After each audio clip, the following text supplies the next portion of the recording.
Hello साथियों, कैसे हो? आई होप सब बढ़िया होंगे, स्वस्थ होंगे, मस्त होंगे। प्यारे दोस्तों, जैसा कि आप सब जानते हैं, अब आपके एडमिशन हो रहे हैं। हम बात कर रहे हैं बीएससी एग्रीकल्चर फर्स्ट सेमेस्टर की, जो आज का हमारा सब्जेक्ट है बीएससी एग्रीकल्चर फर्स्ट सेमेस्टर, जिसमें हम चर्चा कर रहे हैं एग्रोनॉमी के बारे में। यहाँ पे हम जानेंगे कि एग्रोनॉमी क्या है साथियों, और उस पर चर्चा करेंगे। तो आइए हम देखते हैं शास्त्र विज्ञान या फिर agronomy, introduction to agronomy, Hindi में जिसे कहते हैं शास्त्र विज्ञान। देखिए, एग्रोनॉमी को हिंदी में शास्त्र विज्ञान कहते हैं। प्यारे साथियों, यहाँ पे हम आपको सबसे बेसिक चीज एग्रोनॉमी के बारे में बताने की कोशिश कर रहे हैं। तो आप सब थोड़ा ध्यान दीजिएगा बात को और थोड़ा ध्यान से सुनिएगा। आप मैं आशा करता हूँ आप सबको जरूर समझ में आएगा। साथियों, सबसे पहले हम देखते हैं शास्त्र विज्ञान की परिभाषा, डिफिनेशन ऑफ एग्रोनॉमी। आखिर एग्रोनॉमी क्या है, इसकी परिभाषा क्या है, हम इस पर चर्चा करते हैं। तो एग्रोनॉमी शब्द की बात करें सबसे पहले, तो एग्रोनॉमी शब्द जो है वो ग्रीक भाषा के, एग्रोनॉमी शब्द जो है वो ग्रीक भाषा के एग्रोनॉमस, किससे साथियों, इस पे ध्यान दीजिएगा थोड़ा सा। एग्रोनॉमी शब्द ग्रीक भाषा के एग्रोनॉमस शब्द से लिया गया है और जिसका अर्थ होता है, देखिए ठीक है, एग्रोनॉमी को हम दो भागों में अगर डिवाइड करते हैं, एग्रो प्लस नॉमस, ठीक है, एग्रो प्लस नॉमी। तो यहाँ पे एग्रो की चर्चा करते हैं। एग्रो मतलब क्या होता है? एग्रो मीन्स होता है फील्ड एंड नॉमस मीन्स होता है मैनेज।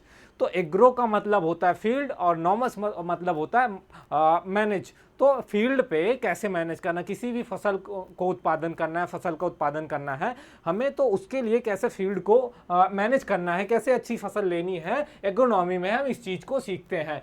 देखो, एग्रोनॉमी का मतलब भूमि प्रबंधन से है, परंतु आजकल शास्त्र विज्ञान की परिभाषा अधिक व्यापक रूप में दिए जाने लगी है। क्या किए जाने लगी है? शास्त्र विज्ञान की जो परिभाषा है उसको और अधिक व्यापक रूप में बताया जाने लगा है या दिया जाने लगा है। Study of the management of land and scientific cultivation of crop is called as agronomy.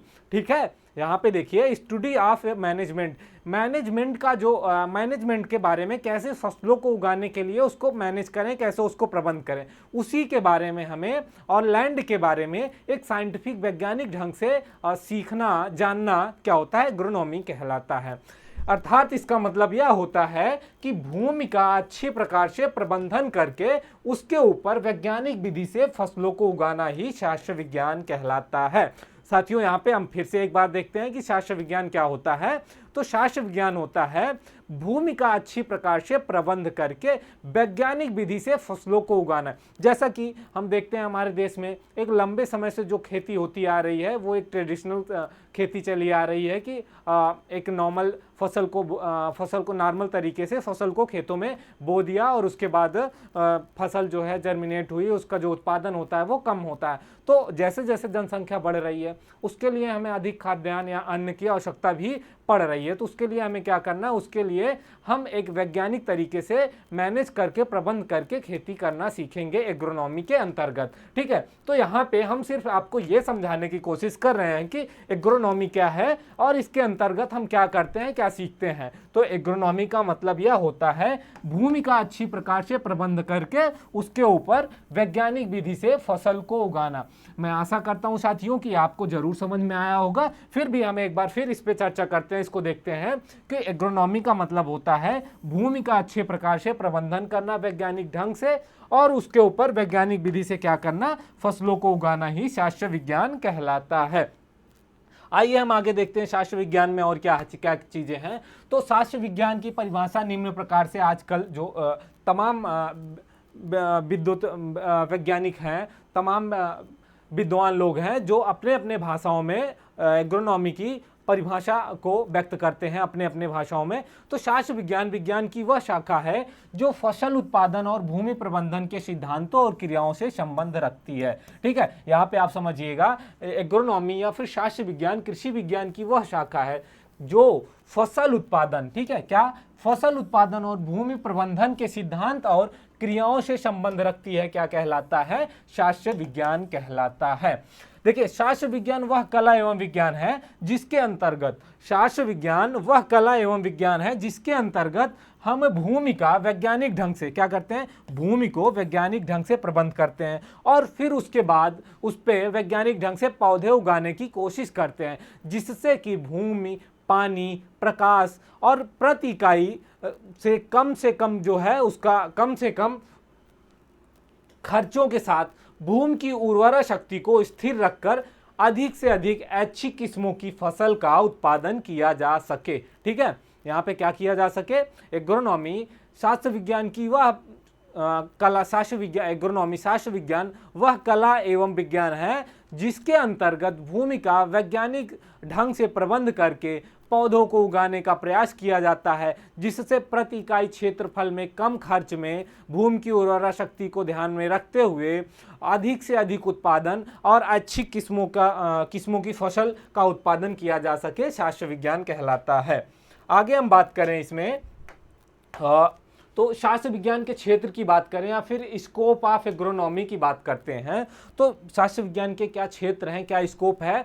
तो शास्त्र विज्ञान अन्य मनुष्य की आवश्यकताओं में एक है। देखिए, भोजन जो है, अन्न जो है, खाद्यान्न जो है, ये मनुष्य की सब आवश्यकताओं में एक प्रमुख आवश्यकता है, क्योंकि मानव जीवन या फिर पृथ्वी पर जीवन तभी संभव है जब खाने के लिए हमें अन्न, खाद्यान्न की उपलब्धता हो। तो अन्न जो है मनुष्य की आवश्यक आवश्यकताओं में से एक है, जो कि हमारे देश में फसलों से पूरी की जाती है। क्या की जाती है, मनुष्य अपने जो अन्न है या खाद्यान्न है उसकी पूर्ति जो है फसलों के द्वारा की जाती है। लेकिन जैसे जैसे जनसंख्या बढ़ती जा रही है, इसके हिसाब से अन्न की समस्या भी बढ़ती जा रही, क्योंकि जब अन्न की आवश्यकता अधिक पड़ेगी तो जब जनसंख्या अधिक होगी तो अन्न की आवश्यकता भी अधिक पड़ेगी।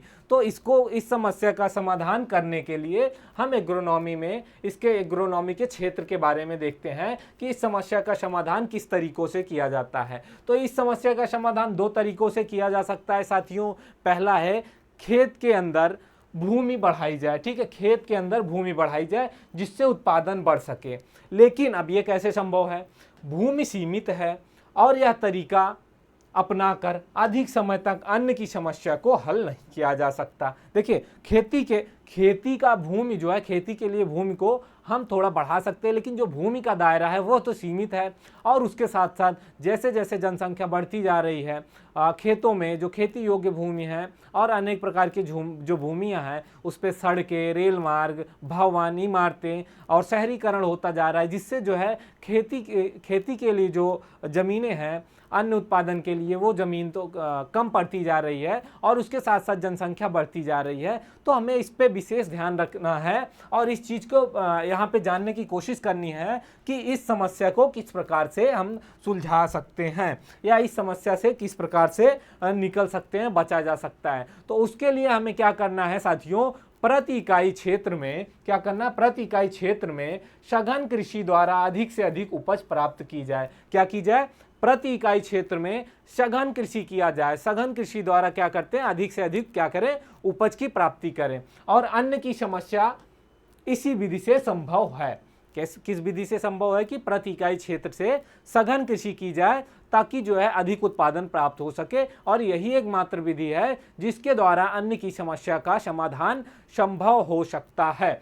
खाद्यान्न उत्पादन के लिए एक भाव विकल्प शास्त्र विज्ञान का आश्रय लेते हुए उन्नत कृषि प्रजातियां, फसल संघनीकरण तथा अनुकूल संसाधन प्रबंधन द्वारा ही संभव है। इसके लिए अतिरिक्त शास्त्र विज्ञान का क्षेत्र निम्नलिखित प्रकार से विस्तृत रूप में समझाया जा सकता है। वो कैसे है साथियों, सबसे पहले है अन्न की समस्या का समाधान। ठीक है, अन्न की अब जैसे जैसे जनसंख्या बढ़ती जा रही है और जब बढ़ती हुई जनसंख्या के हिसाब से खाद्यान्नों की आवश्यकता भी बढ़ती जा रही है, तो उसके लिए हमें अन्न की समस्या जो है उसके समाधान के लिए विशेष ध्यान रखना चाहिए। और उसके लिए हमें सघन प्रति इकाई क्षेत्रफल में और सघन खेती की जा सके, जिसके द्वारा कम खर्च में अधिक उत्पादन प्राप्त किया जा सके और जो है व्यक्तियों को खाने के लिए अन्न की उपलब्धता निरंतरता बनी रहे।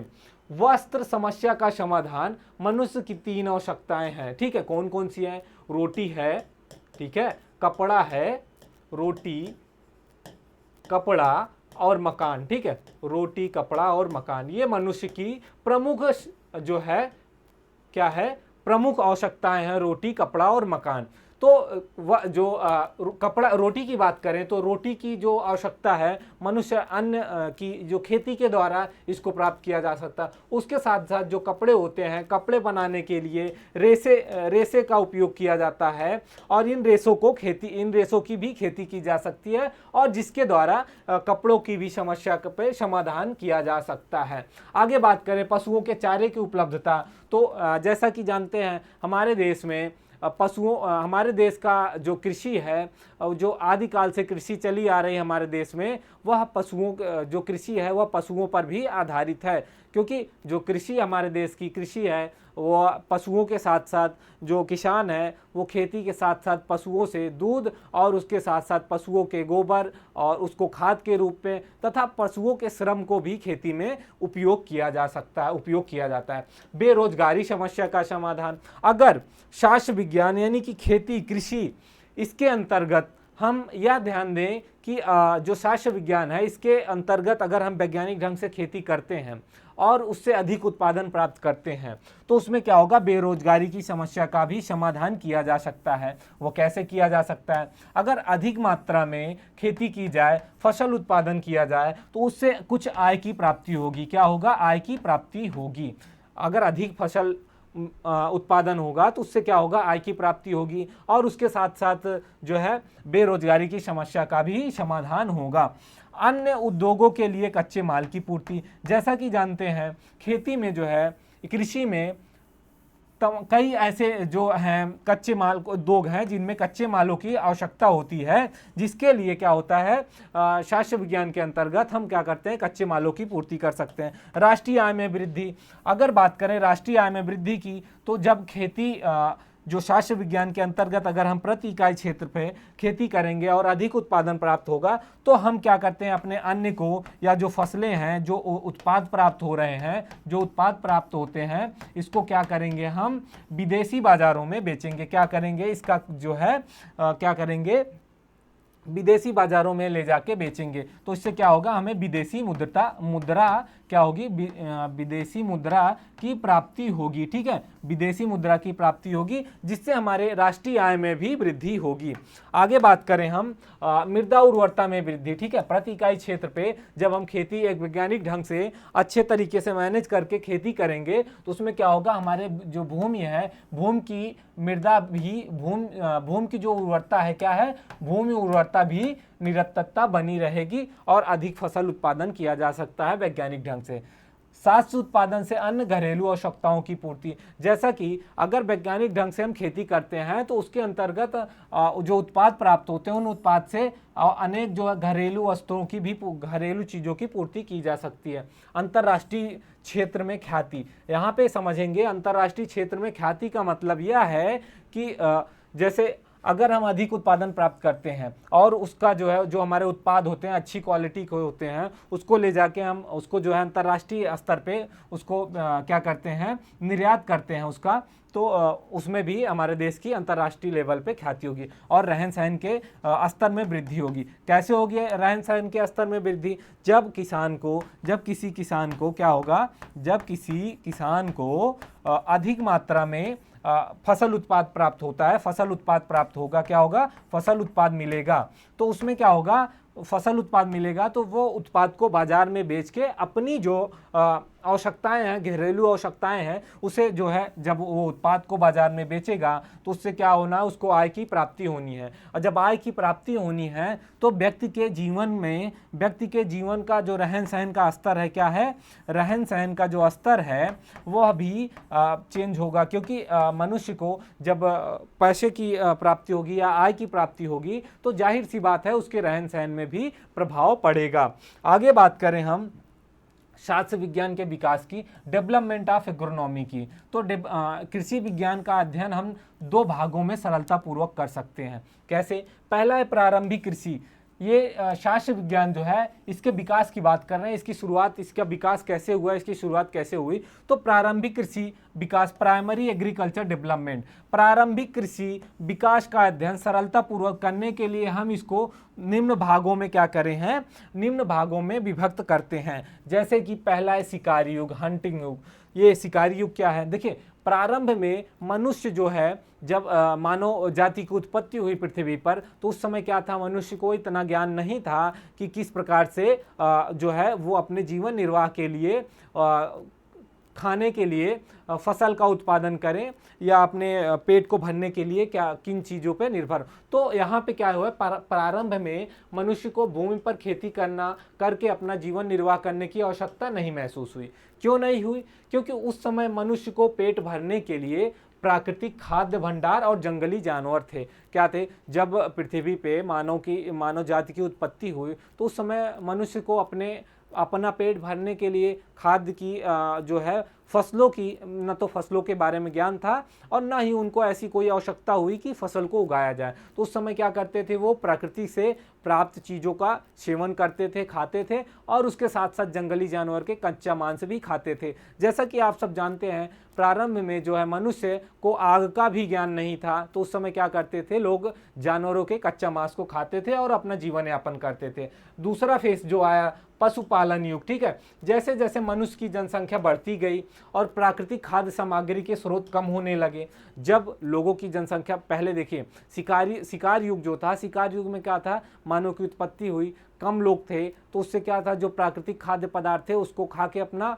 जीवन निर्वाह करते थे, उसके साथ साथ जानवरों को मार के खाकर अपना जीवन निर्वाह करते थे। तो ठीक है, उसके बाद पशुपालन युग आया। यह युग कब, जब जैसे जैसे लोगों की जनसंख्या बढ़ती गई तो प्राकृतिक खाद्य पदार्थों की कमी होती गई और उसके साथ साथ जो है मनुष्य को लंबे समय तक खाद्य सामग्री की आवश्यकता या फिर जीवन निर्वाह करने के लिए पशु पालने की आवश्यकता की अनुभव हुई। प्रारंभ में पशुओं के मांस, ठीक है, प्रारंभ में पशुओं के मांस के लिए पशुओं को पाला गया। किस लिए? पशुओं को मांस जो होता है, पशुओं से प्राप्त मांस, पशुओं से जो मांस होते हैं उसको खाने के लिए, उसके उद्देश्य से पाला गया। लेकिन उसे बाद में पशुओं के दूध के बारे में भी जानकारी हुई। लेकिन जब बाद में इन पशुओं को दूध के लिए भी पालना आरंभ हुआ तो इन पालतू पशुओं की संख्या में मुख्य रूप से क्या था, भेड़, बकरी, गाय सम्मिलित थे। कौन कौन से पशु थे? सबसे पहले भेड़, बकरी और गाय। यह जो है मांस के साथ साथ इन्हें दुग्ध उत्पादन के लिए भी क्या करना जाना लगा, पालने जाना लगा। अगला बात करें तो प्रारंभिक कृषि युग की, प्राइमरी प्लांट कल्चर इरा। प्रारंभ में चारागाह के विकास पर ध्यान रखा जाता था, क्योंकि पशुओं के लिए चारा का प्रबंध करना उस समय उन लोगों का मुख्य उद्देश्य था, क्योंकि वो अगर पशुओं को पाल रहे हैं तो पशुओं को खिलाने के लिए चारा का भी विशेष ध्यान रखना होता। परंतु जैसे जैसे मनुष्य की जनसंख्या बढ़ती गई, खाद्य समस्या भी कठिन होती चली गई और मनुष्य ने बीजों को जमीन में बोना आरंभ किया। और उस समय पर खेती के ढंग अधिक विकसित नहीं थे। मनुष्य खेत की जुताई पत्थर, लकड़ी या हड्डियों से बने औजारों से करता था। देखिए क्या हुआ, प्रारंभिक कृषि युग आया तो उस समय मनुष्य को पशुपालन के साथ साथ फसल उगाने की भी आवश्यकता हुई, क्योंकि जब जनसंख्या धीरे धीरे बढ़ती गई तो लोगों को खाद्य की जो है कमी महसूस होने लगी, तो उनको अपने जीवन निर्वाह के लिए कोई दूसरा रास्ता खोजना ही पड़ेगा। तो उसके लिए उन्होंने ज़मीन में जो है फसलों को बोना शुरू किया। और उस समय पे कृषि का कोई विशेष, कृषि के बारे में लोगों को जानकारी थी नहीं, ना कोई संसाधन थे, तो लोग जो है उस समय पत्थरों से बने औजारों से, लकड़ी के औजारों से खेतों की जुताई करते थे और उसमें फसल रोपण करते थे, ठीक है। और उसके बाद मनुष्य जो है पौधों के पोषक तत्वों का भी ज्ञान नहीं था, क्योंकि जैसा कि जानते हैं कोई भी फसल को उगाने के लिए, फसलों को अपना जो है अच्छी फसलों से अच्छी उत्पादन प्राप्त करने के लिए, फसलों को अपना जीवन सर्वाइव करने के लिए पौधों को क्या करना होता है, उनको भी पोषक तत्वों की आवश्यकता होती है। लेकिन जो मनुष्य उस समय में लोगों को क्या था कि भूमि के पोषक तत्वों के बारे में बहुत अधिक जानकारी नहीं थी कि खाद डाल के उसकी पूर्ति की जा सके और अच्छी उपज प्राप्त की जा सके। अब यह भी समस्या कुछ दिनों बाद मानव के सामने आने लगी उस समय कि जो है वो जो बीज को बोते थे उससे उनको पर्याप्त मात्रा में क्या होता था, खाद्य पदार्थ की प्राप्ति नहीं हो पाती थी। तो उसके बाद मनुष्यों ने एक और चीज़ की खोज की, उन्होंने नदियों के किनारे जो है ज़मीन को, जो नदियों के किनारे की ज़मीन होती थी उस जगह की ज़मीन को चुना। कुछ समय पे वो एक जगह रहते थे, वहाँ पे रहते थे कुछ दिन और उसके बाद फिर उस जगह को छोड़ के दूसरी जगह चले जाते थे। इसका मुख्य कारण यह था कि उस क्षेत्र में पानी की कमी और साथ ही साथ भूमि में पोषक तत्वों की कमी होती थी, जिसकी वजह से जो है प्रारंभिक खेती जो है मनुष्य एक जगह से दूसरी जगह प्रारंभ में खेती करने लगा, एक जगह से दूसरे। अब इस प्रकार वह अपनी खाद्य सामग्री को हल करता था, क्या करता था, और इसी प्रकार से खेती करने को स्थानांतरित या शिफ्टिंग कल्टीवेशन या फिर झूमिंग कल्टीवेशन भी कहा जाता है। देखिए ये शब्द जो है, ये सवाल कई बार पूछा भी जा चुका है कि शिफ्टिंग कल्टीवेशन क्या है या झूमिंग कल्टीवेशन क्या है या किसे कहते हैं। तो यहाँ पे समझिएगा, शिफ्टिंग कल्टीवेशन या झूमिंग कल्टीवेशन जो होता है यह वह होता है कि पुराने समय में जब मनुष्य किसी ज़मीन के एक छोटे से टुकड़े पर खेती करता था और लगातार उस पर जो है फसल उत्पादन करता था, तो वहाँ की जो ज़मीन थी, मिट्टी में पोषक तत्वों की कमी हो जाती थी, जिससे क्या होता था, फसल उत्पादन में कमी आती थी। तो क्या करते थे उस समय मनुष्य जो है, उनको खाद के बारे में बहुत अधिक ज्ञान नहीं था, पोषक तत्वों के बारे में बहुत अधिक ज्ञान नहीं था, तो वह उस जगह की ज़मीन को छोड़ के फिर कोई नई जगह तलाशते थे जो नदियों और झीलों के किनारे हो, जहाँ पे पानी की सुविधा हो। तो इस प्रक्रिया को क्या कहा गया, शिफ्टिंग कल्टीवेशन या फिर झूमिंग कल्टीवेशन कहा गया। तो दोस्तों मैं आशा करता हूँ आप सबको ये जरूर पसंद आया होगा।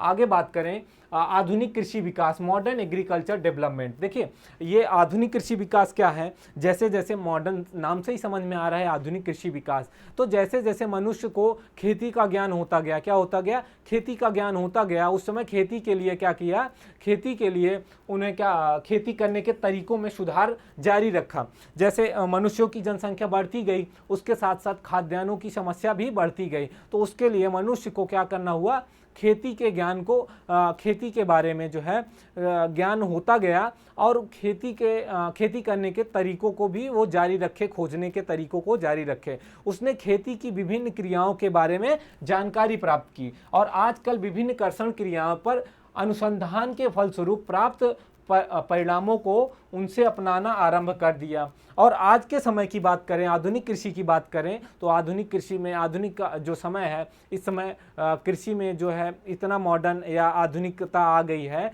कि लोग आप खेती जो है ट्रैक्टरों द्वारा, संसाधनों द्वारा, मशीनों द्वारा, और उसके साथ साथ जो है फसल की नई नई प्रजातियों की भी खोज कर ली गई है, जिससे जो है अधिक से अधिक उत्पादन प्राप्त किया जा सकता है। और फसलों को वैज्ञानिक आधार पर तैयार चक्र में तथा शास्त्र योजना के अनुसार उसे उगाना आरंभ कर दिया गया। फसलों को मौसम के आधार पर उगाना आरंभ कर दिया गया। इन सब की जैसे जैसे जानकारी होती गई, उसके हिसाब से क्या होता गया, फसलों में उत्पादन बढ़ता गया और बढ़ती हुई जनसंख्या के लिए जो अन्न की समस्या उत्पन्न हो रही थी, उस पर भी काफ़ी हद तक जो है उसकी भी पूर्ति की जा रही है। तो साथियों मैं आशा करता हूँ आप सबको ये क्लास, ये सेशन आज का ज़रूर समझ में आया होगा। अगर कहीं आपको समझ में नहीं आया तो आप ज़रूर कमेंट में ज़रूर बताएं। हम मिलते हैं अगली क्लास में नए वीडियो के साथ। जय हिंद, जय भारत।